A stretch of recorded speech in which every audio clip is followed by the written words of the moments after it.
Hello, this is Tamo, and today I'd like to show you how I draw a modern house using two-point perspective. First, I draw the horizon line and place the left vanishing point on one end and the right vanishing point on the other. Next, I draw a vertical line to define the corner of the house. I draw all the horizontal lines of the house based on either the left or right vanishing point. The vertical lines of the house are drawn straight, at a right angle to the horizon line. Before, I mark the outside corner of the house with a vertical line. Now the vertical line marks the inside corner of the house. Using the left vanishing point and the ends of the inner corner, I draw the lower and upper horizontal lines of the house.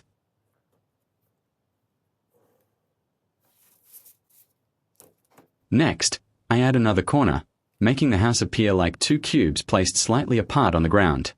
I'm using a 0.5 mm pencil, and I draw the lines lightly, which makes it much easier to erase any unnecessary lines later. Now I start drawing the roof of the house, and just beneath it, I add another set of walls, slightly set inward to create more depth.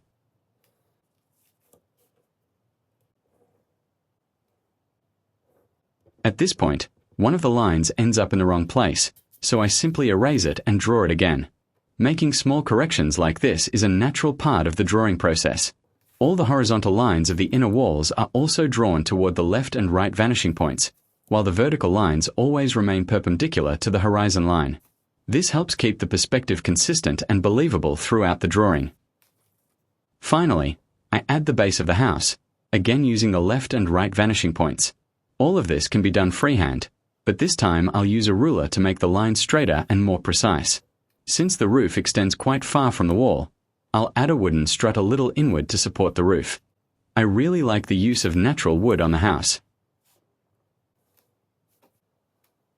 What kind of house would it be without windows? We'll add some large windows that can also act as doors and open directly onto the terrace. This house needs large windows because the extended roof blocks a lot of sunlight. When drawing window frames in perspective, you must consider that the further away the object is, the smaller it should be drawn.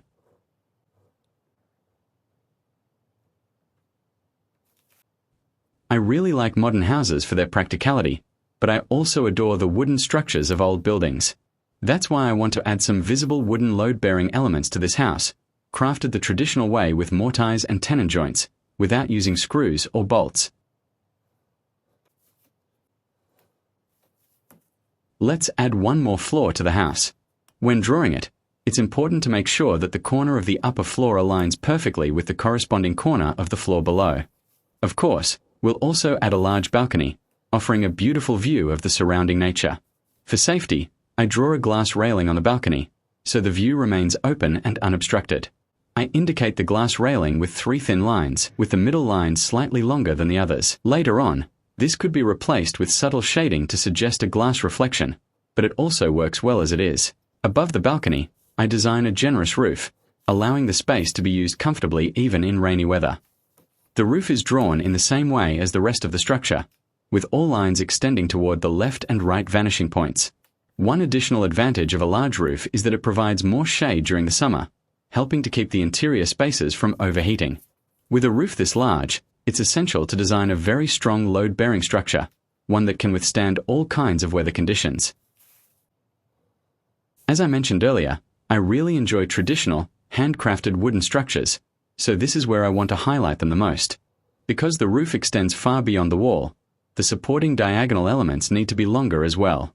To properly support the roof, I add strong, visible beams underneath, making the structure both functional and visually expressive. When drawing in two-point perspective, it's important to remember that all horizontal lines are directed toward the vanishing points, while all vertical lines remain perpendicular to the horizon line. The height of the horizon line determines how high the viewer is looking at the house. In other words, it represents the viewer's eye level. Most commonly, this is set at the eye level of a standing person, which is roughly 1.7 meters. Sometimes a building is shown from a low-angle view, looking upward, in which case the horizon line is placed very low. Conversely, when a building is viewed from above, the horizon line is positioned much higher. This is my vision of a house that combines modern architecture with a touch of traditional wooden details. From here, I continue refining the drawing and add shading to the building, which helps make the structure feel more natural and grounded. For now, Enjoy watching the final stages of the drawing come together. If you like the video, please give it a thumbs up, and if you'd like to see more of my perspective drawings, feel free to follow and stay tuned.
Thanks for watching, and don't forget to share the video.